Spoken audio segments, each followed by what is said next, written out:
금강경이라고 하는 불교 경전을 보면 뗏목의 비유가 나옵니다. 어떤 사람이 여행을 하다가 강을 만났는데 건널 수 있는 방법이 없습니다. 아무리 돌아봐도 배도 없고 다리도 없고, 그래서 이걸 어떡할까 고민을 하다가 뗏목을 만들었습니다. 그 강을 반드시 건너야 되는 이유가 이쪽은 아주 위험한 곳이고 반대편은 아주 안전한 곳이기 때문입니다. 나뭇가지를 모아다가 힘들게 뗏목을 만들고 드디어 강 건너편으로 도착했습니다. 그래서 강 건너편으로 올라가는데 문득 이런 생각이 드는 거예요. 저 뗏목이 나를 여기까지 건너다 주게 했는데 내가 저 뗏목을 만들기 위해서 얼마나 많은 애를 썼는데 그걸 놔두고 가는 것이 너무나 아까웠습니다. 은혜를 버리는 것 같기도 하고, 그래서 육지에 올라와서도 그 뗏목을 버리지 못하고 그 무거운 뗏목을 질질 끌고 다닌다면 여러분 생각은 어떻습니까? 이 비유를 말씀하면서 아무리 소중한 법문이라고 할지라도 때에 따라서는 버릴 필요가 있다 라는 말씀을 합니다. 그 법문이 우리에게 너무 소중한 깨달음과 지혜를 가져다 주고 열반에 이르게 한다고 할지라도 건너편에 도착해서는 그것을 버리라. 부처님이 이 말씀을 할 때 제자들이 다투고 있을 때 그 얘기를 했습니다. 제자들이 모여서 부처님이 가르쳐 주신 법문을 놓고서 갑론을박하면서 이게 옳다 저게 옳다 막 다투고 있을 때 그 얘기를 듣고서 이 말씀을 하신 거예요.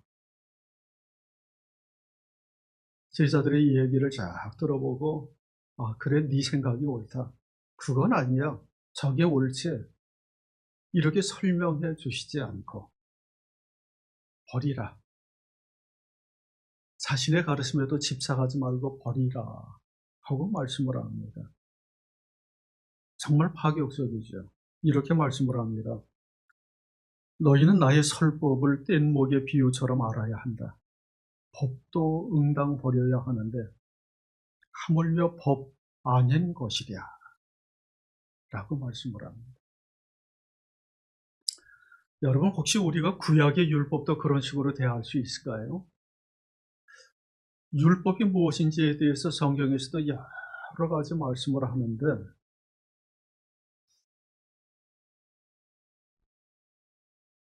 우리가 율법도 그런 식으로 버릴 수 있을까요? 나비가 고치에서 벗어나 허물을 버리고 나비로 탈바꿈할 때 허물 버리는 것을 전혀 아까워하지 않잖아요. 미련 없이 버리고 새로운 세상으로 나아가는 것처럼 구약의 율법도 그런 식으로 대할 수 있을까요? 오늘 갈라디아서 본문의 말씀을 보면 구약의 말씀을 그와 같이 대하는 것처럼 보여지기도 합니다. 믿음의 단계에 이르기 전과 후를 비교합니다. Before, After. 무엇이 기준입니까? 믿음입니다.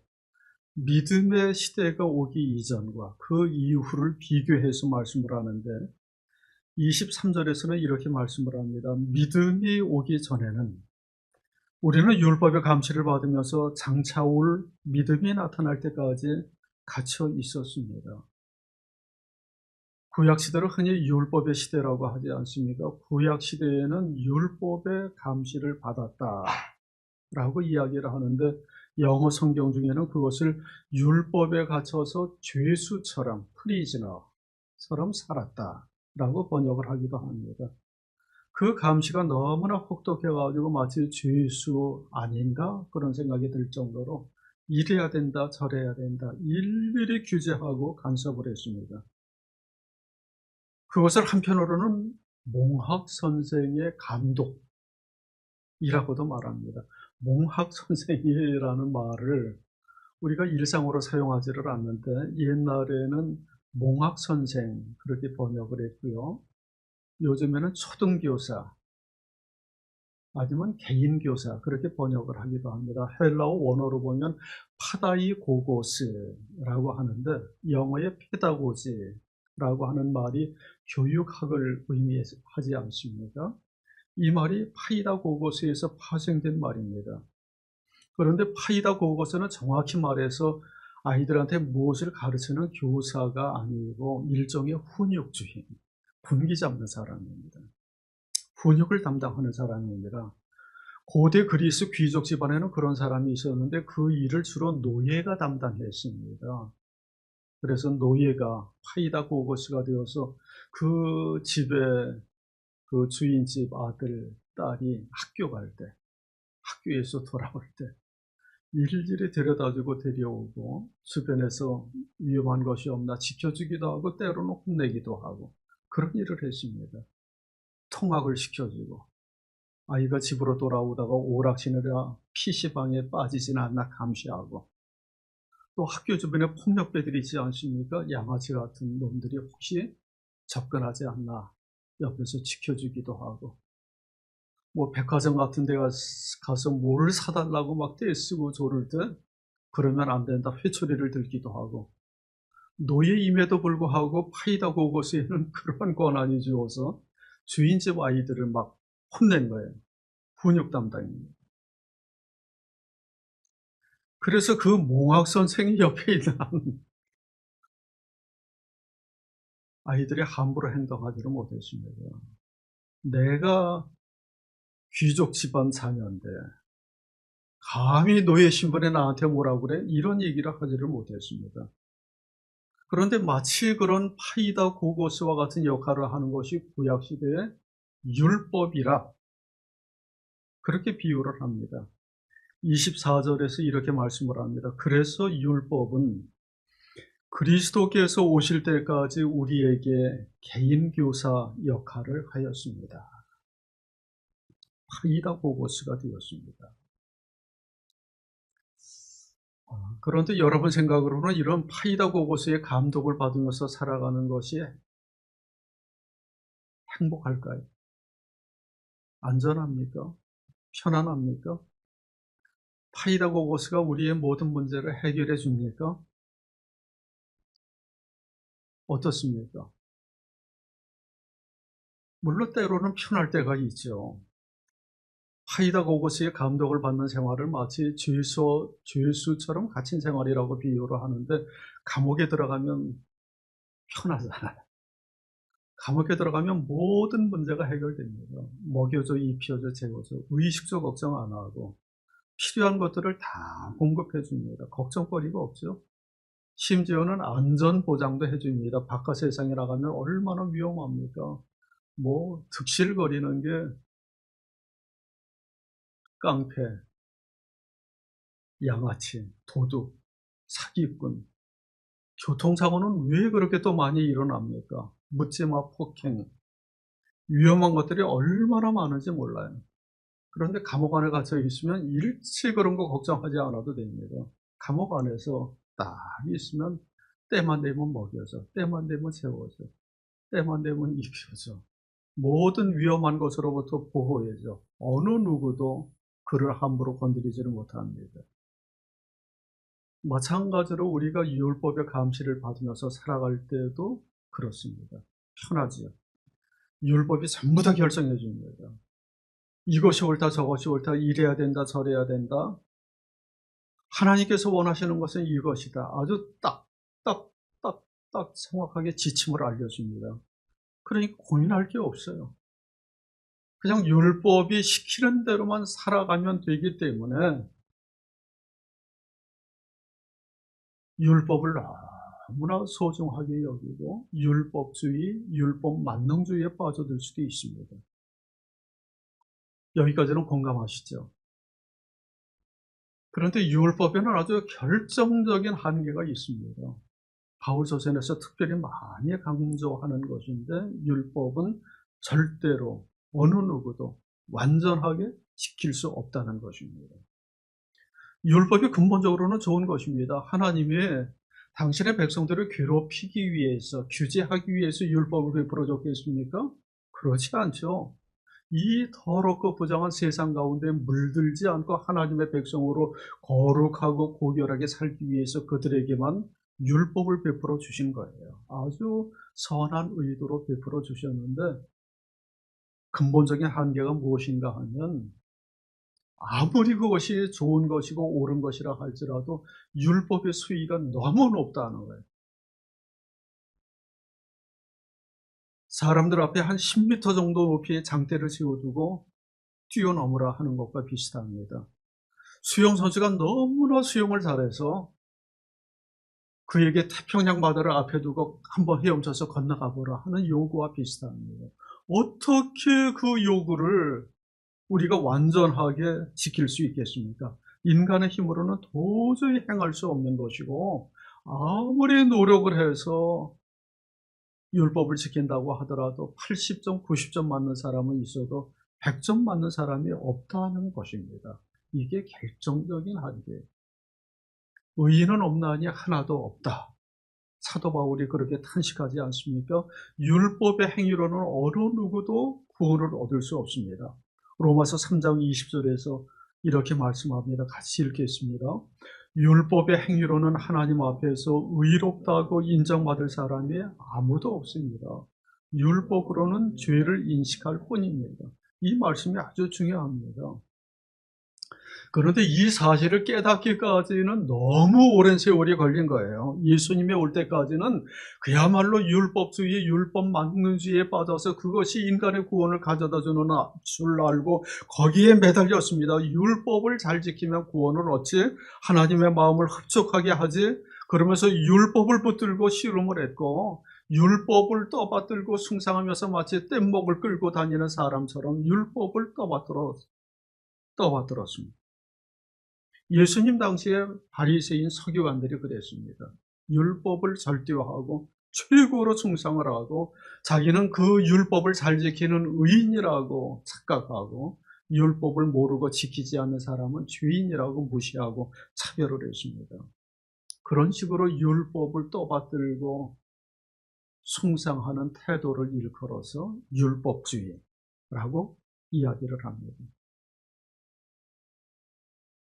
그런데 오늘 말씀에 의하면 율법은 진단도구에 불과하다. 죄를 인식하게 하는 진단도구에 불과하다라고 말씀을 합니다. 여러분 병원에 가면 아주 최첨단 진단도구들 많이 있죠. 너무나 고가의 장비들이 있어서 웬만하면 좀 진단 좀 받아보시라고 검사 좀 하시겠냐고 그렇게 권유를 합니다. 뭐 초음파, CT, MRI, 인간의 눈으로는 도저히 찾아낼 수 없는 것들을 그 고가의 장비를 사용을 해서 찾아냅니다. 눈에 보이지 않는 온갖 질병들을 다 찾아내고요. 이게 너무나 감사한 일입니다. 그런 장비 가지고 딱 진단을 하면요. 이제 암세포가 요만큼 현미경으로 봐도 생기지 않을 정도로 아주 작게 발생한 것도 찾아내서 치료를 할 수 있게 해줍니다. 그런데 진단도구들에게도 결정적인 한계가 있습니다. 무엇입니까? 진단은 하지만 치료는 하지 못한다는 거예요. 진단은 하지만 치료하지는 못합니다. 어이쿠, 췌장암 말기시네요. 정확하게 측정을 하고 진단을 했지만 그 장비를 동원해서 치료하지는 못합니다. 율법도 비슷합니다.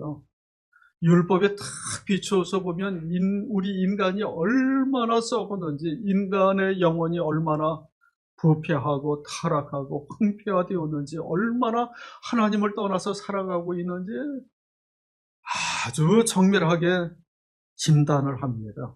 인간의 부패한 죄성을 정확하게 들여다보게 합니다. 하지만 결정적인 한계, 치료하지는 못합니다. 인간으로 하여금 죄에서 벗어나서 구원에 이르도록 이끌어주지는 못합니다. 그래서 율법은 죄를 인식하게 하는 진단도구에 불과하고 강을 건너게 하는 뗏목에 불과하고 그리스도께 인도하는 몽학선생에 불과하다. 그렇게 얘기할 수 있습니다. 24절 이하에서 이렇게 말씀을 합니다. 그래서 율법은 그리스도께서 오실 때까지 우리에게 개인교사 역할을 하였습니다. 그것은 우리로 하여금 믿음으로 의롭다고 하심을 받게 하시려고 한 것입니다. 그런데 그 믿음이 이미 왔으므로 우리가 이제는 개인교사 아래에 있지 않습니다. 바울 서신에서 수없이 반복 강조되는 것이지만 이신칭의, 믿음으로 의롭게 되다. 이것이 정답입니다. 사람은 믿음으로 의롭게 됩니다. 율법을 지켜서 의롭다 구원을 받을 수 있는 사람은 아무도 없습니다. 하나님께서는 우리의 행위를 보고 내가 구원에 이를 만큼 선하게 살아왔구나 라고 판단하시지를 않습니다. 율법을 얼만큼 지켰는지를 측정하지를 않습니다. 단지 그리스도를 통해서 드러난 하나님의 은혜를 전폭적으로 믿고 받아들이는 그 믿음을 보고서 의롭다고 판단하십니다. 그런 믿음을 지니게 되기까지 율법이라는 진단도구와 몽학선생이 필요했고요. 그래서 그 율법 앞에서 수없이 절망하고 실패하면서 율법이 얼마나 소중한 것인가를 깨닫기도 하고, 율법이 없으면 우리 영혼의 질병을 측정할 도구가 없구나, 다 지 잘난 줄 알고 자기 의롭다고 착각을 하는구나, 그렇게 생각하게 합니다. 그런 면에서 율법이 중요합니다. 제 말씀이 왔다 갔다 하는 것처럼 느껴질 수도 있습니다. 율법이 필요 없다, 또 율법이 중요하다, 막 반대의 극단을 왔다 갔다 하는 것처럼 여겨지는데, 율법을 뗏목처럼 버리란 말이냐, 율법 폐기론을 주장하시는 건가, 아니면 율법 만능주의를 주장하시는 건가 헷갈릴 수도 있는데, 전통적으로는 율법에 세 가지 용법이 있다고 이야기를 합니다. 첫 번째 용법은 몽학 선생의 용법입니다. 교육적 기능이 있어서 율법이 있기 때문에 죄를 깨닫게 해줍니다. 둘째로는 실정법의 용법입니다. 지금도 이슬람 사회에 가면 코란이 헌법이잖아요. 옛날 구약 시대에는 구약의 율법이 실정법이었습니다. 그래서 사람들로 하여금 도덕적으로 바르게 살게 하고 사회 질서를 유지하고 범죄를 예방하도록 했습니다. 세 번째 용법은 성화의 용법입니다. 율법으로 인해서 거룩해집니다. 율법의 내용이 너무 이상적이고 유언하다고 할지라도 끊임없이 그것을 추구하다 보면 하나님처럼 거룩한 삶의 지경에 이를 수 있습니다. 이 세 가지의 용법과 기능이 있기 때문에 여전히 율법은 우리에게 소중하고 중요합니다. 그래서 예수님도 마태복음 5장 17절에서는 이렇게 말씀을 합니다. 내가 율법이나 예언자들의 말을 피하려 온 줄로 생각하지 말라. 피하러 온 것이 아니라 완성하러 왔다.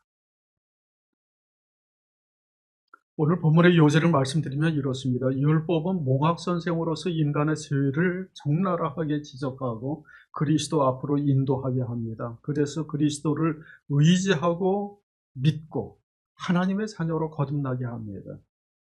우리의 공로와 노력에 의해서가 아니라 오직 하나님의 은혜로 우리의 신분과 지위가 완전히 탈바꿈하게 됩니다. 26절 이하에서 이렇게 말씀을 합니다. 같이 읽겠습니다. 여러분은 모두 그 믿음으로 말미암아 그리스도 예수 안에서 하나님의 자녀들입니다. 여러분은 모두 세례를 받아 그리스도와 하나가 되고 그리스도를 옷 입은 사람들이기 때문입니다. 여러분, 율법의 행위를 기준으로 하면 사람들이 구분이 되죠. 율법을 얼마큼 지켰나, 잘 지켰나, 못 지켰나. 율법을 얼마큼 이해하고 있는가, 잘 알고 있는 사람, 모르는 사람. 구분이 됩니다. 그래서 몽학 선생이 회초를 들고 옆에서 감독을 하다가 너 왜 이런 거 제대로 못해서 하고 막 돼지게 두들겨 맞는 사람도 있고, 너는 그래도 남들보다 좀 낫구나, 그렇게 칭찬을 받는 사람도 있습니다. 학교 다니는 학생들이 시험을 봐가지고 1등급, 2등급, 3등급, 몇 등급까지 있습니까? 그렇게 등급으로 분류하는 것처럼 율법이라는 잣대를 가지고 사람의 행위를 측정을 하면 잘했네, 못했네, 넌 1등급, 넌 2등급, 이렇게 구분할 수 있습니다.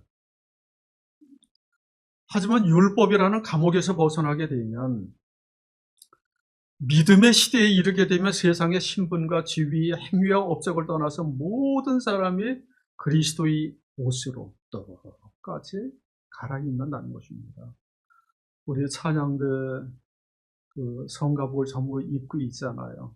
이 성가복을 다 벗으면 뭐 어떤 사람은 막 여기에다가 금은보석 걸어놓기도 하고 뭐 아주 명품 옷을 입고 있기도 하고 명품 가방을 들고 있기도 하고, 그런데 여기에 성가대 옷을 똑같이 유니폼으로 맞춰서 입히면 뭐 다 똑같습니다. 차별이 없습니다.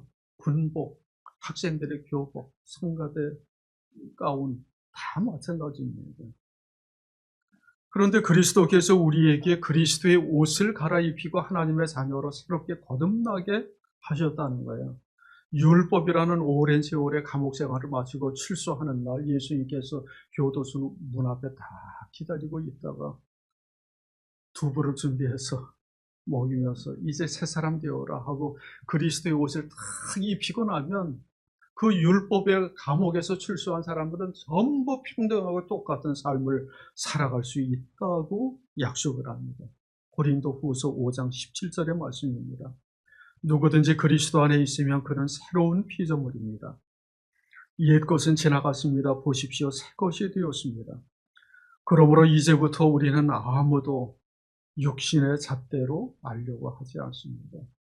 그리스도의 옷 안에 무엇을 입고 있는지, 세상의 옷이 무엇이고 신분지위가 무엇이고 율법을 어느 정도 알고 있는지, 유식한지 무식한지 이런 것 전혀 가리지 않는다는 거예요. 그래서 갈라디아서 3장 28절 오늘 본문에서도 말씀을 합니다. 유대 사람도 그리스 사람도 없으며 종도 자유인도 없으며 남자와 여자가 없습니다. 여러분 모두가 그리스도 예수 안에서 하나이기 때문입니다. 얼마나 놀라운 말씀입니까? 우리가 다음 주일 오후에는 전킨 선교사 유적을 답사하려고 합니다. 많이 들어보셨을 겁니다. 전킨 선교사는 호남 지역의 최초의 선교사입니다. 16년 동안 한국 땅에서 선교를 하다가 43살의 젊은 나이에 풍토병에 걸려서 죽었습니다. 미국 남장로교에서 파송되었습니다. 당시에 남장로교에서는 호남 지역을 담당하고 북장로교는 평안도, 경상도를 담당했습니다. 네비우스 선교 정책이라고 하죠. 지역 분할 정책을 썼습니다.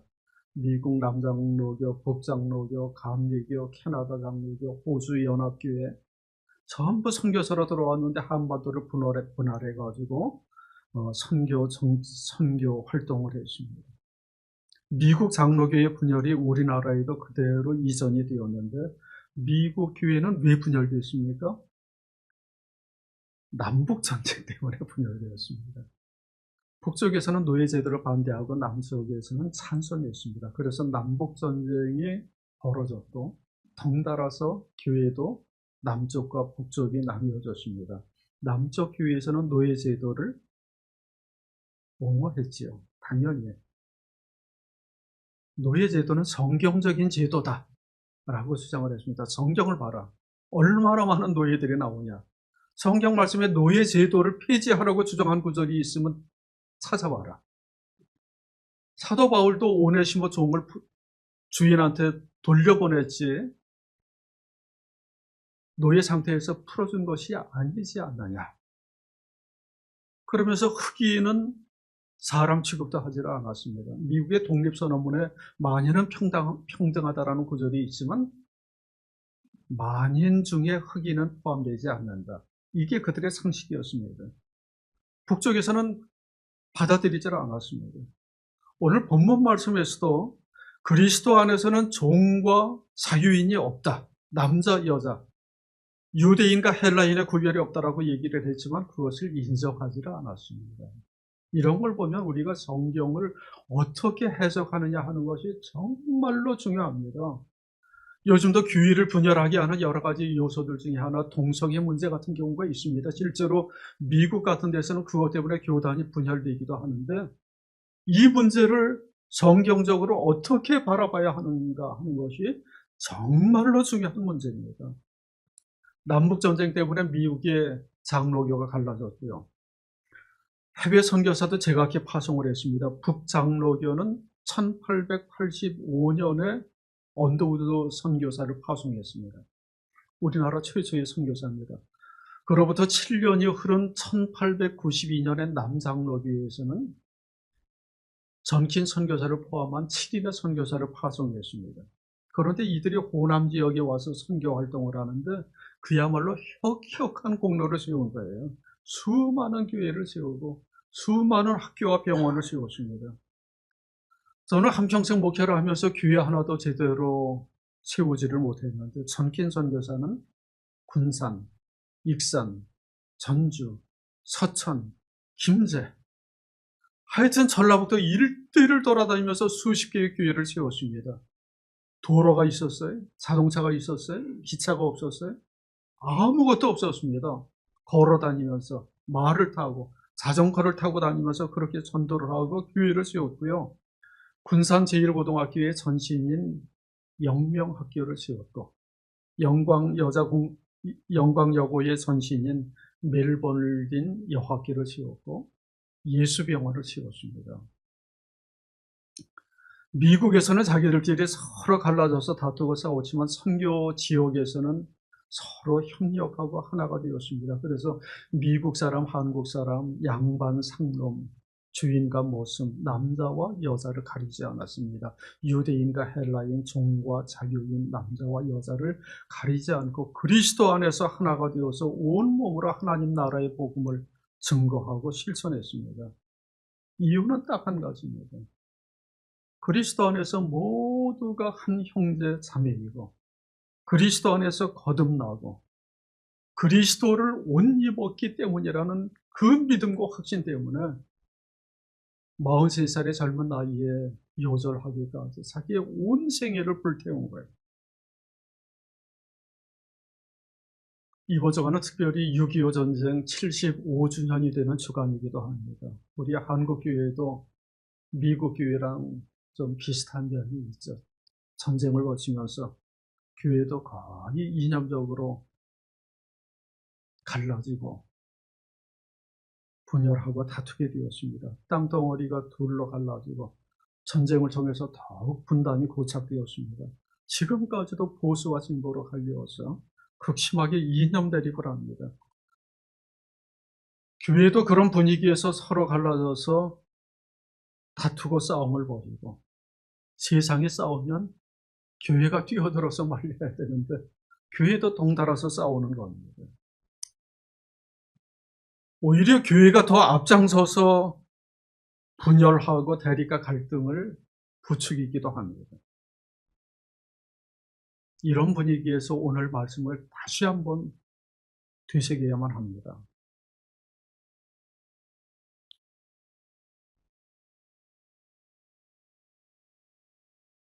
여러분은 모두 그 믿음으로 말미암아 그리스도 예수 안에서 하나님의 자녀들입니다. 유대 사람도 그리스 사람도 없으며 종도 자유인도 없으며 남자와 여자가 없습니다. 여러분 모두가 그리스도 예수 안에서 하나이기 때문입니다.